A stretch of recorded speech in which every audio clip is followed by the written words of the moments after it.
Концентрацията на парникови газове, които са главната причина за глобалното затопляне, е достигнала най-високите нива, регистрирани в историята. Прогнозите са да продължава да се увеличава, съобщи Световната метеорологична организация в свой доклад. Генералният секретар на организацията Мишел Жаро отбеляза, че тенденцията води света към най-песимистичните оценки на очакваното през следващите десетилетия покачване на температурата, което подчертава необходимостта от спешни действия.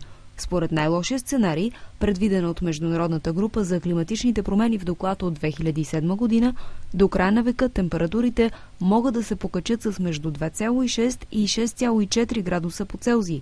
Въглеродният диоксид все повече навлиза в атмосферата, заяви Жаро на пресконференция в Женева при представянето на годишния бюлетин на Световната метеорологична организация за парниковите емисии.